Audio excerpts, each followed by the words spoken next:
Hello students, आज हम BSc secondary का टॉपिक वर्नर के उपसहसंयोजक सिद्धांत की व्याख्या या एक्सप्लेन वर्नर्स कोऑर्डिनेशन थ्योरी के बारे में अध्ययन करेंगे। तो आइए वीडियो स्टार्ट करते हैं कि संकुल या उपसहसंयोजक यौगिक कॉम्प्लेक्स और कोऑर्डिनेशन कंपाउंड्स।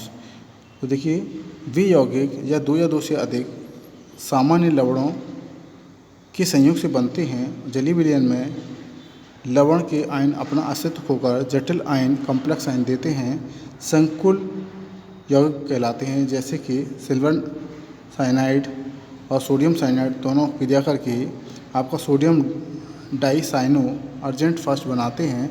इसका फॉर्मूला है Na ब्रैकेट में AgCN2 रिवर्जिबल Na का प्लस का आयन देता है और आपका AgCN2 ये माइनस का आयन यानी संकुल आयन देता है।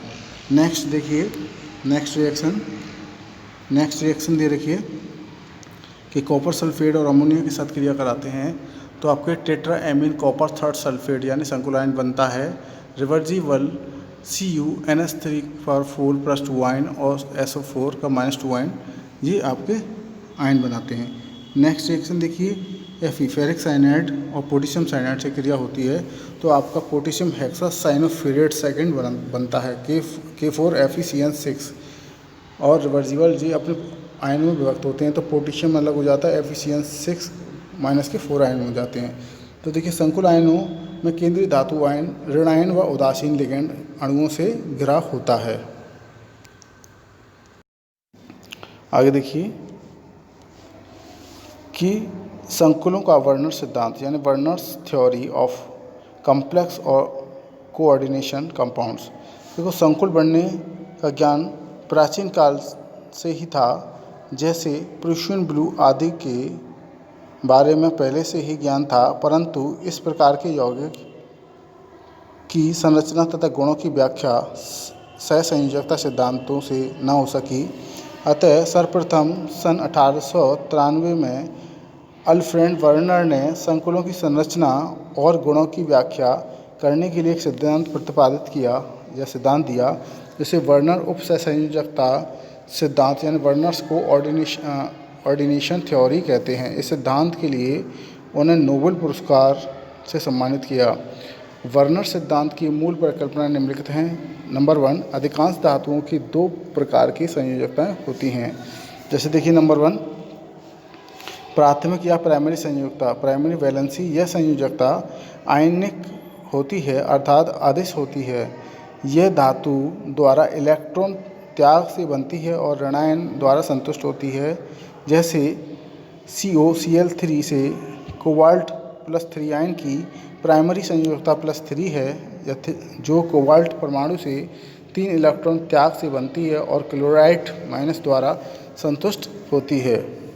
नंबर 2 देखिए कि द्वितीय संयोजकता या सेकेंडरी संयोजकता या सेकेंडरी वैलेंसी। यह धातु की अदैशिक तथा अनायनिक संयोजकता होती है। यह ऋणायन अवस्था उदासीन अणुओं से संतुष्ट होती है।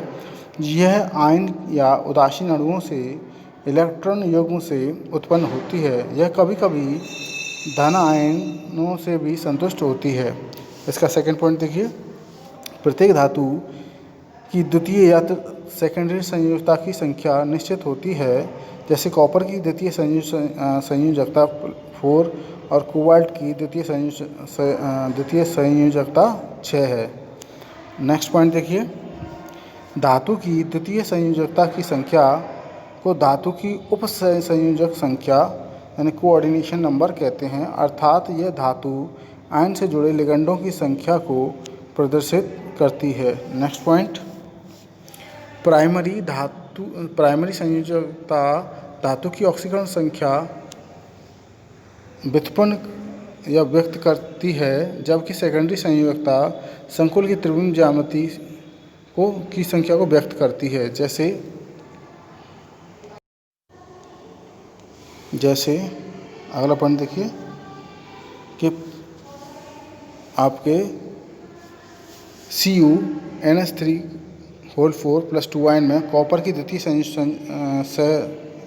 संयोजकता +4 है और समचतुष्फलकीय या वर्ग समतलीय संकुल टेट्राहेड्रल और स्क्वायर प्लानर कॉम्प्लेक्स है, वास्तव में यह वर्ग समतलीय संकुल आयन है। CONH3 का होल 6+3 आयन में CO+3 आयन की द्वितीय संयोजकता 6 है, अतः यह संकुल आयन अष्टफलकी है। नेक्स्ट पॉइंट, संकुल पर संपूर्ण आवेश धातु आयन और लिगंडों के आवेशों का योग होता है। नेक्स्ट पॉइंट, प्राथमिक संयोजकता ठोस रेखाओं से तथा द्वितीय संयोजकताओं को बिंदुओं रेखाओं से निरूपित किया जा सकता है। आगे देखिए, वर्नर सिद्धांत का प्रयोगात्मक सत्यापन यानी एक्सपेरिमेंट वेरिफिकेशन ऑफ आपके वर्नर्स थ्योरी, यानी कि experiment verification of Werner's theory. तो देखिए इसमें कि वर्नर ने स्वयं ही अपने सिद्धांत का प्रयोगात्मक सत्यापन किया। वर्नर ने अपने सिद्धांत की पुष्टि करने के लिए कोबाल्ट थर्ड एमीन क्लोराइड प्राप्त किए और उन पर विभिन्न प्रयोगों करके उनकी संरचना की व्याख्या की। तो वर्नर ने कोबाल्ट क्लोराइड को और अमोनिया की क्रिया से कोबाल्ट थर्ड एमीन संकुल बनाकर उसका वायु में ऑक्सीकरण किया तो विभिन्न कोबाल्ट एमीन संकुल प्राप्त हुए। जिसमें नंबर 1 दे रखा कि ल्यूटियो कोबाल्ट क्लोराइड यानी कि COCl3 6NH3 नारंगी पीला। नेक्स्ट है रोजियो cobalt chloride COCl3 5NH3 H2 गुलाबी। नेक्स्ट आपके परप्यूरियो कोबाल्ट क्लोराइड COCl3 5NH3 बैगनी।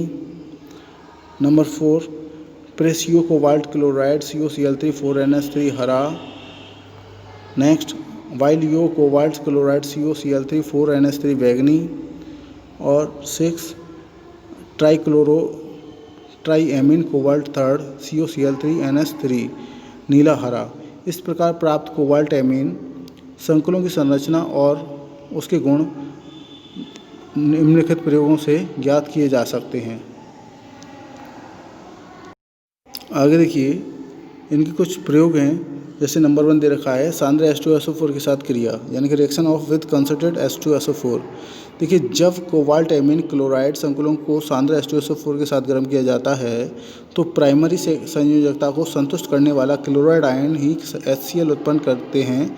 द्वितीय संयोजकता को संतुष्ट करने वाला क्लोराइड आयन H2SO4 से क्रिया नहीं करते अर्थात HCl उत्पन्न नहीं करते हैं। अतः क्रिया में उत्पन्न HCl यानी हाइड्रोक्लोरिक एसिड के अवकलन से प्राइमरी संयोजकता को संतुष्ट करने के लिए क्लोराइड आयनों की संख्या ज्ञात की जा सकती है। जैसे कि आपके 2COCl3.6 NH3 प्लस 3H2SO4 से क्रिया करा रहे हैं तो COSO4 का होल त्रा 0.12 NH3 प्लस 6 HCl। इसके बाद देखिए 2COCl3 6 NH3 के बाद 6 HCl और आपके 6 क्लोराइड आयन या आपके COCl3.6 NH3 तो 3 HCl और 3 क्लोराइड। अतः COCl3.6 NH3 में 3 क्लोराइड प्राइमरी संयोजकता को संतुष्ट करते हैं। इसी प्रकार COCl3.5 NH3 प्लस H2SO4 तो COCl plus SO4.5 NH3 plus 2 HCl। तो देखिए आपके COCl3 5 NH3 में 2 क्लोराइड आयन प्राइमरी संयोजकता को तथा 1 क्लोराइड आयन प्राइमरी तथा सेकेंडरी संयोजकता को संतुष्ट करता है। तो ये तो थे आपके H2SO4 के साथ क्रिया संकुल कंपाउंड्स के बारे में। अब इसके बाद है AgNO3 सिल्वर नाइट्रेट से क्रिया। तो देखिए कि AgNO3 से क्रिया यानी रिएक्शन विद AgNO3 यानी रिएक्शन ऑफ सिल्वर नाइट्रेट। तो जब COCl3 के साथ एमीन संकुलों के जलीय विलयन में AgNO3 का विलयन मिलाते हैं तो संकुलों के प्राइमरी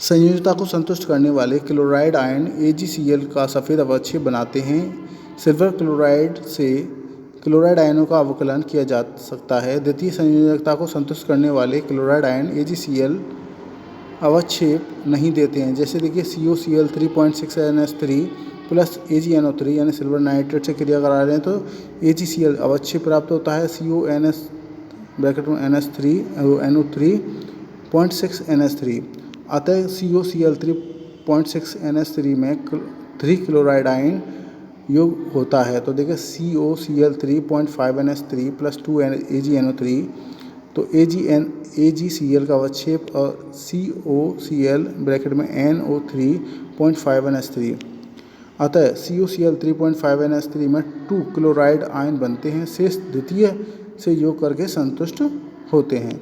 तो ये तो थी आपकी सिल्वर नाइट्रेट से क्रिया संकुल कंपाउंड्स की। नेक्स्ट है आपका कि आणविक चालकता मापन, मेजरमेंट ऑफ मॉलिक्यूलर कंडेंस।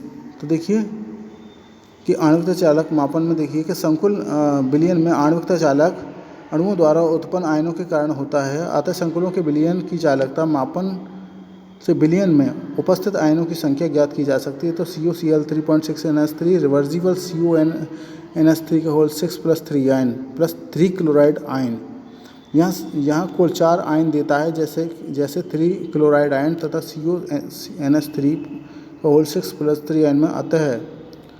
अतः इस संकुल में 3 क्लोराइड आयन CO की 3 प्राइमरी संयोजकता को संतुष्ट करते हैं और 6NH3 6 द्वितीय संयोजकता को संतुष्ट करते हैं। इस प्रकार देखिए रिएक्शन दे रखी नेक्स्ट कि COCl3.5NH3 रिवर्सिबल COCl ब्रैकेट में NH3 का whole 5 plus 2 ion plus 2 chloride ion, तो 2 क्लोराइड आयन तथा एक COCl3NH3 का होल 5 प्लस 2 आयन संकुल आयन देते हैं। इन प्रयोगों से प्राप्त होता है या परीक्षणों के आधार पर वर्नर ने COCl3 से बनी कोबाल्ट एमिनो त्रिबम संरचनाएं दी जो निम्नलिखित हैं।